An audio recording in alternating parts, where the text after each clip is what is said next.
oferecem a mesma quantidade de proteína que carnes vermelhas, com a vantagem de terem menor quantidade de gordura. Vou fazer aqui uma pergunta da rasteira. Carne de porco é carne branca ou carne vermelha? Certeza?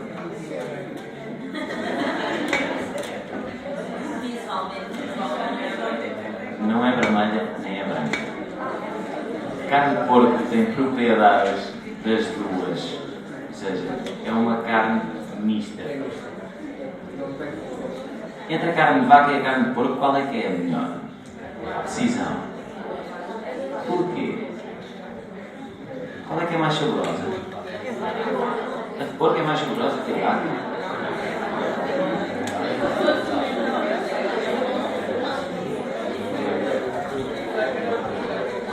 Teoricamente, a carne de vaca é mais saborosa, tirando alguns gostos, que não é óbvio. Não podemos jogar com os gostos de toda a gente. Mas, por norma, a carne de vaca é mais saborosa que a carne de porco. Porquê? Porque tem mais gordura. Daí ser mais saborosa. Portanto, a carne de vaca acaba por ser uma carne com muito mais gordura que a carne de porco. E muitas das vezes as pessoas acabam por ter um raciocínio completamente errado e acabam por castigar o porco forte e feio.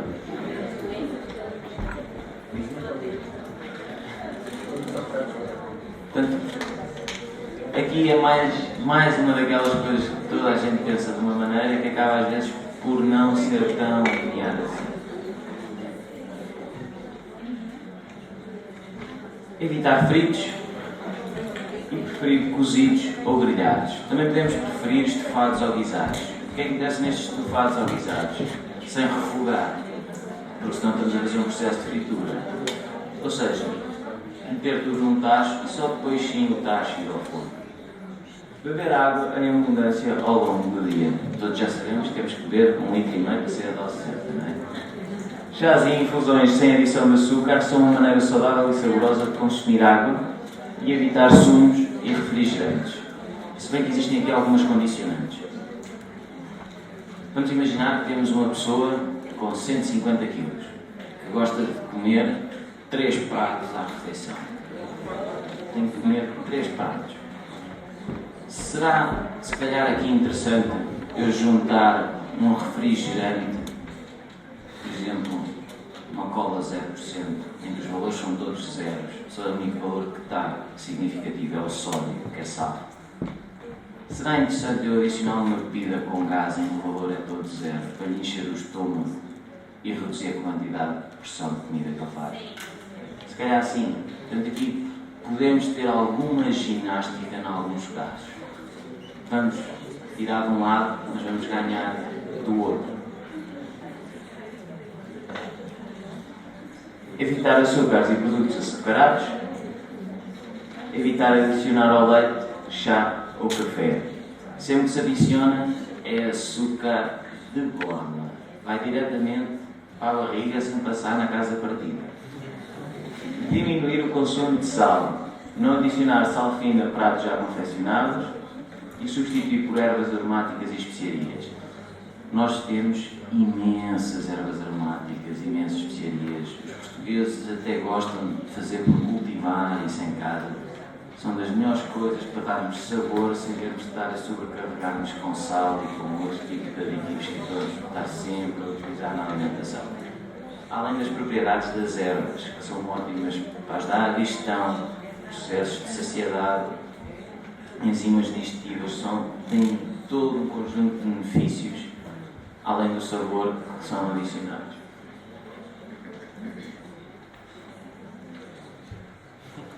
À exceção das semanas académicas e do calor, evitar consumo de bebidas alcoólicas. Se o fizer, que seja com moderação. Prefira sempre vinho tinto. Porquê vinho tinto e não vinho branco?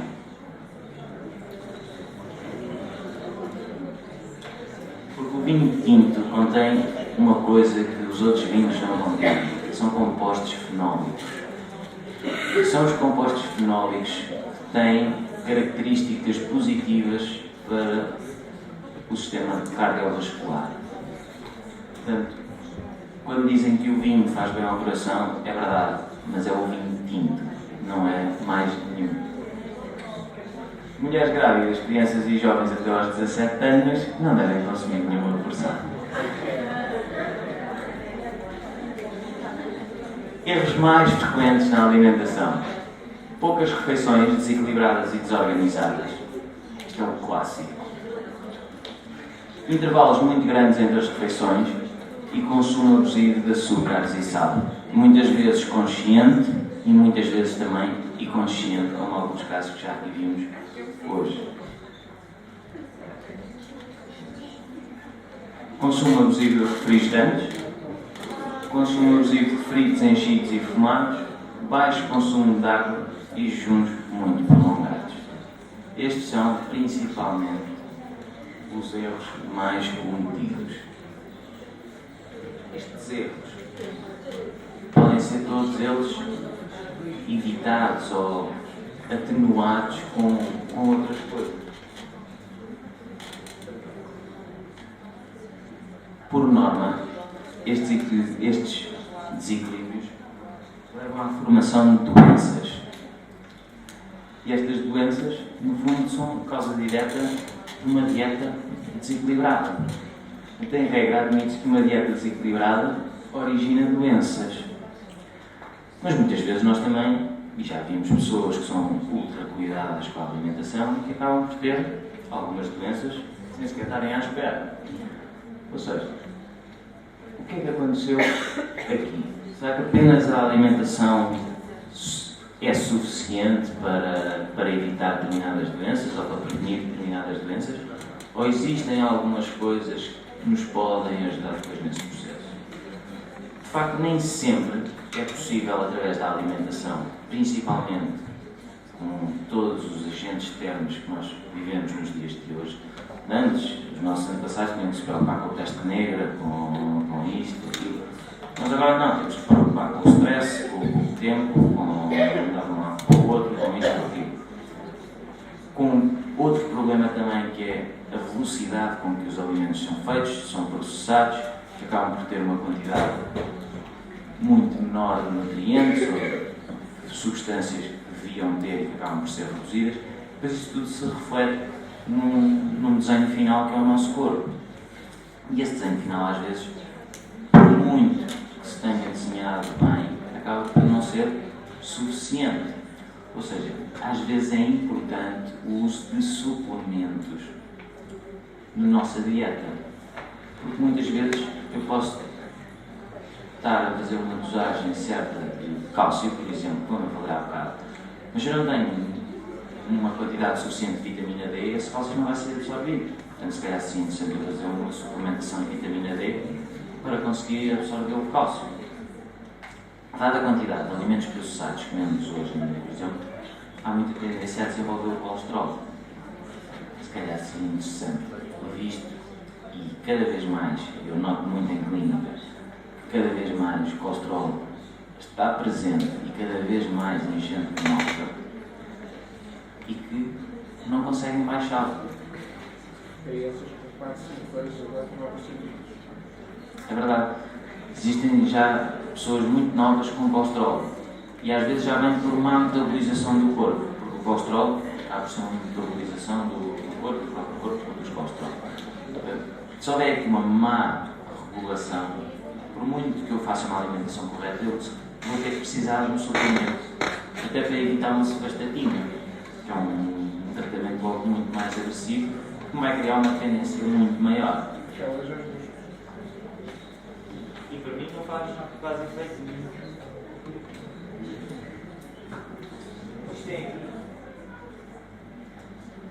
Existem aqui alguns exemplos. Muitas das vezes eu sinto fadiga mental, ou cansaço, ou fadiga física, e alimento-me bem, e tenho cuidado. O que será isso? Se calhar não consigo estar a fazer um aporte suficiente para aquilo que eu estou a necessitar. Qual é o mal de fazer um suplemento? O suplemento, no fundo, acaba por ser um produto natural, feito a partir de extratos de plantas ou de ervas. No fundo, eu vou estar a concentrar aquilo que eu vou estar a comer. E vou tomar de uma forma muito mais reduzida e muito mais célere. Ou seja, gente, a fadiga mental e física é muitas vezes causada por falta de nutrientes a ponto de provocar fadiga intelectual ou sobrecarga nervosa, falhas de memória e estados depressivos. muitas das vezes é por uma carência de nutrientes que isto acaba por acontecer. Temos aqui um exemplo que acaba por ser utilizado muito por estudantes, principalmente em alturas de exames, que é quando se calhar notam mais essa carência ou essa falta ou esse desgaste físico. Acaba por ser o cerebro, é um suplemento que acaba por ser altamente utilizado por estudantes. O que é que ele tem? Ele é rico em ácidos gordos ômega 3. E estes ácidos gordos ômega 3 têm uma característica principal, que é otimizar a concentração de nutrientes, nomeadamente aumentar as capacidades de aprendizagem das pessoas. Isto por haver aquele pequeno aporte de nutrientes que não se estava à espera. Depois reflete-se de facto. Contém ainda fosfatidilcolina e fosfatidilcerina, que são 2 fosfolipídios super importantes para a atividade do cérebro. Ajudam imenso o cérebro. Por exemplo, em alguns casos, hoje em dia, a fosfatidilcerina está a ser utilizada para tratamentos de Alzheimer e como forma de prevenção. E está a ter resultados bastante significativos. Portanto, é interessante conseguirmos conjugar isto e extrair o melhor de cada alimento e concentrá-lo para nos ajudar também a nós. Quanto à vitamina B6 e B12, também importantíssimas para o desempenho intelectual e para o desempenho do cérebro.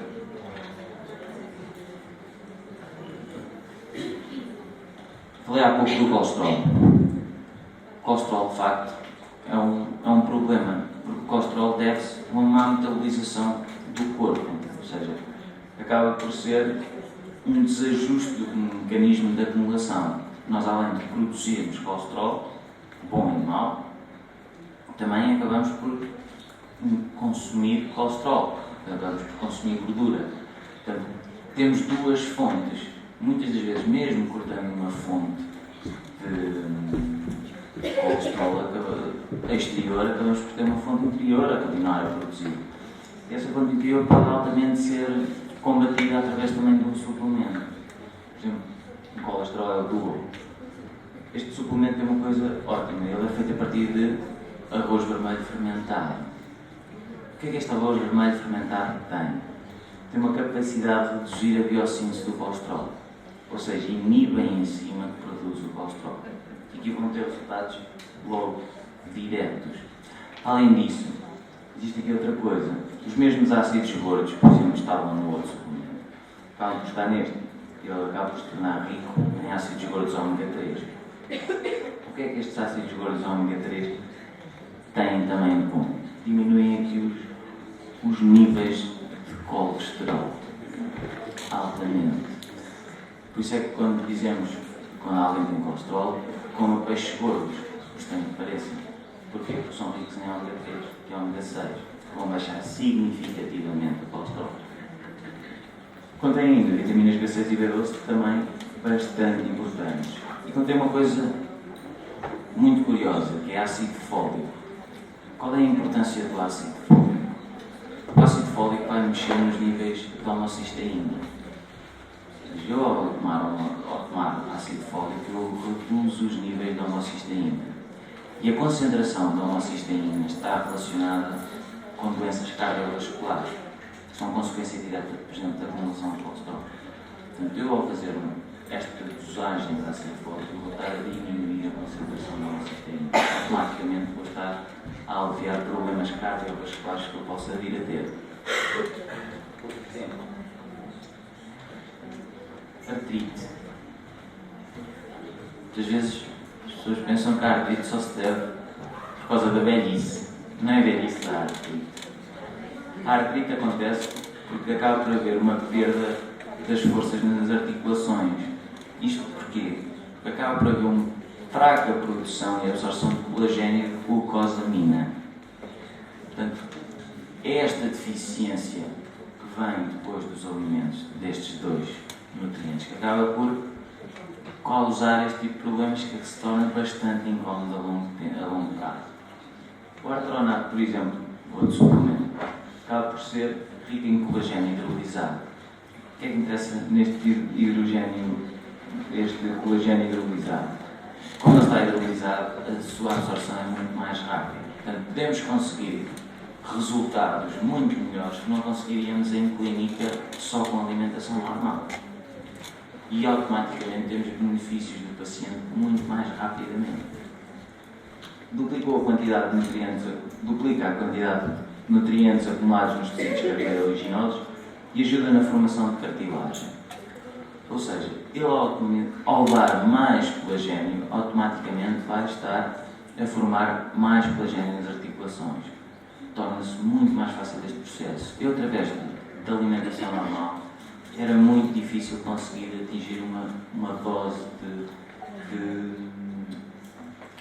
colagênio suficiente para prevenir este mal com um curto espaço de tempo muito maior. Acabo por conseguir.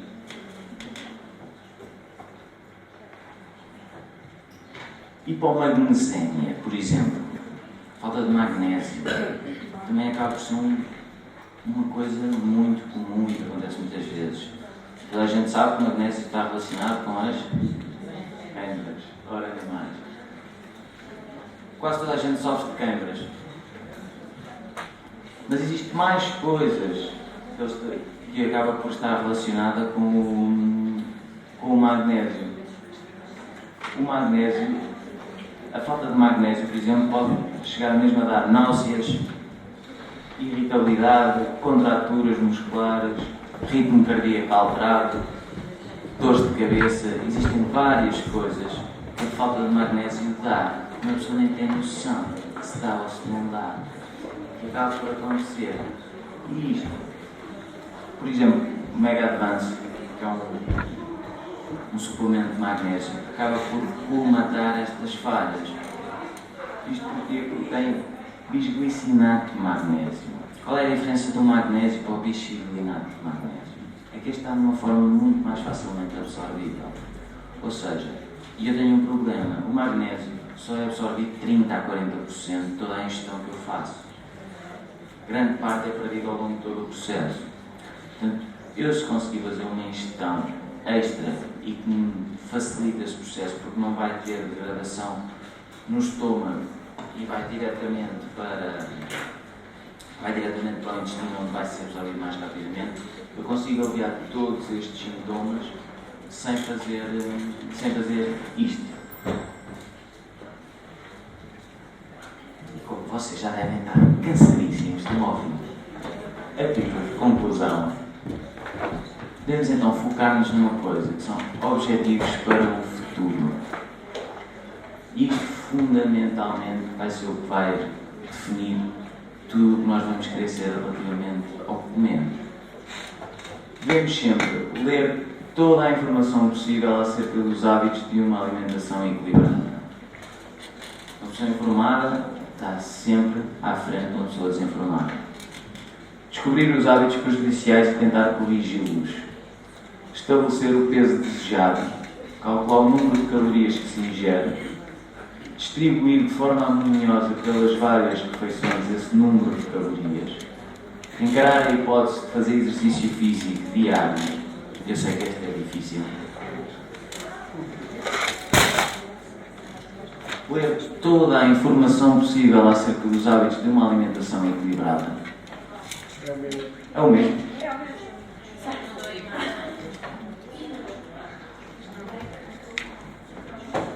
E agora, dúvidas? Alguma coisa que queiram perguntar? Força. Boa tarde. Muito obrigado.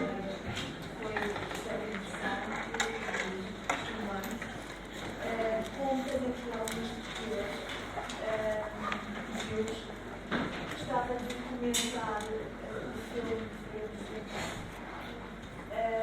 como disse muito bem no início,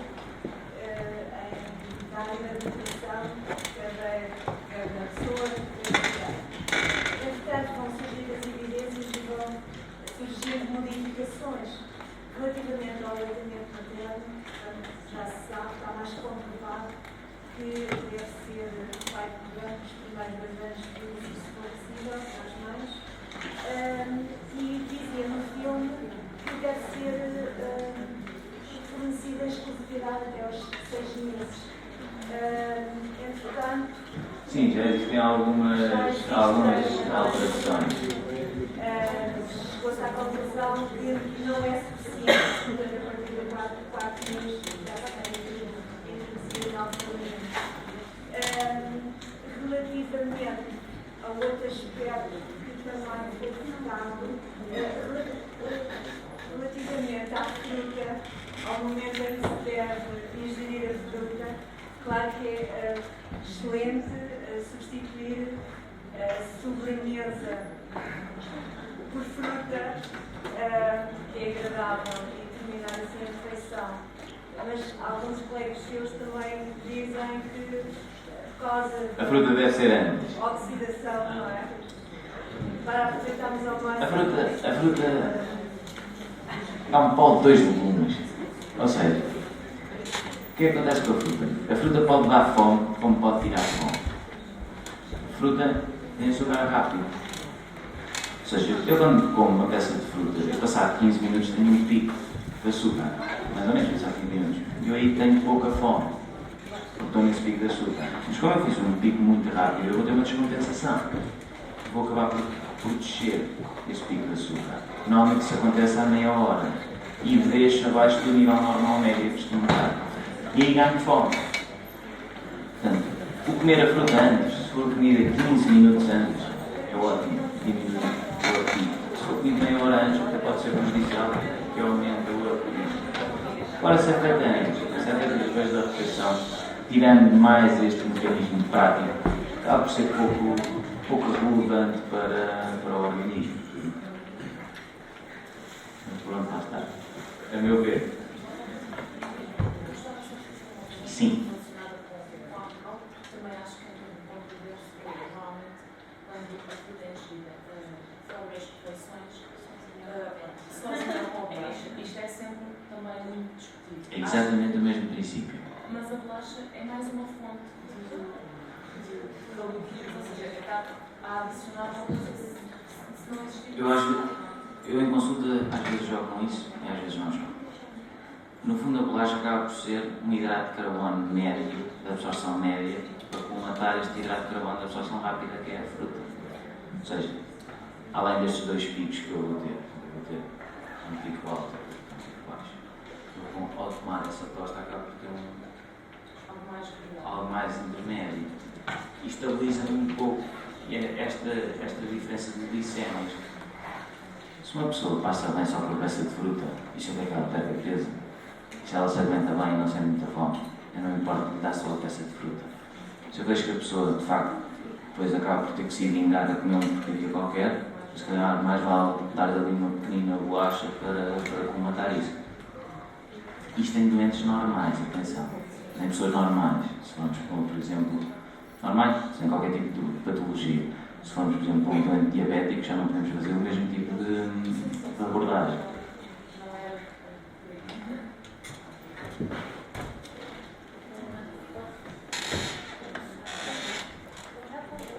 O mundo ali está.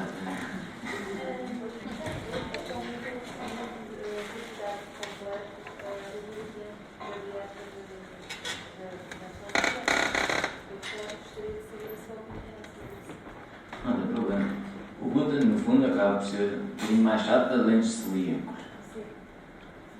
Aí é incómodo, altamente incómodo.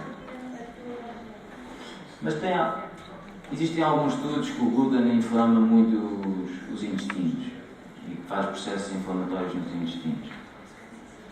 Eu aí deixo sempre à decisão do freguês. No fundo é mesmo assim. Se uma pessoa se sente bem a comer alimentos com glúten, toda a vida os comeu, não é lógico alterar 30, 40, 50 anos de hábitos de vida. Se a pessoa nota de facto sempre ali qualquer coisa que está a incomodar, se calhar é retirar.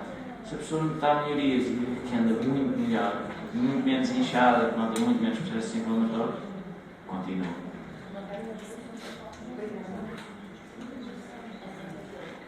Eu já ouvi a absorção dos alimentos após o exercício físico.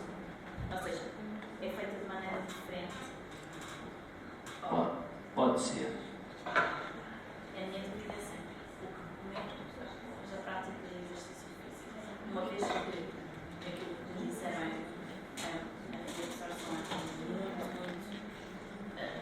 importante, ou seja, é quase um bocadinho como um pequeno almoço. O que é que se... Também não é o fim do mundo. Não dispara uma coisa assim muito grande. Mas pode haver aí algumas ideias. O que é que interessa? Interessa gerir a dose.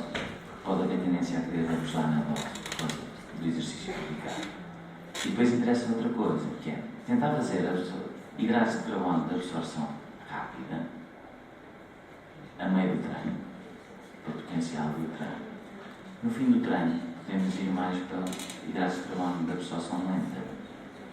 Não é preciso uma quantidade muito grande, mas ou seja, acaba por ir ali repondo o exercício sem que haja uma absorção muito rápida e muito disparada, que era o que queria evitar no fundo, era para essa semana. Se fizermos isto mais dos hidratos de carbono, e o resto depois acaba por ser mais fácil de processar, são as proteínas, portanto não é tão, o risco não é tão grande para a dúvida que queria, que era mais relacionada com o peso ou com a absorção dos hidratos de carbono. Se fizermos um hidrato de carbono de absorção de uma quantidade controlada, não tem grande problema, acaba por ser absorvido lentamente, não há. E manter hidratação, acima de tudo. Hidratação e balanço eletrolítico. Mais dúvidas? Vamos todos almoçar. Espero que consigam.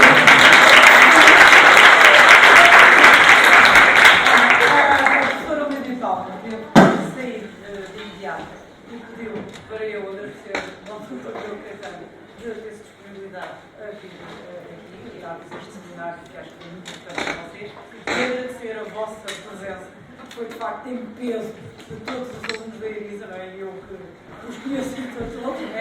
Desde os da noite aos do dia, e portanto agradecer, e vêm aí mais seminários, e espero que a participação seja intensa. Está bem? Muito obrigada.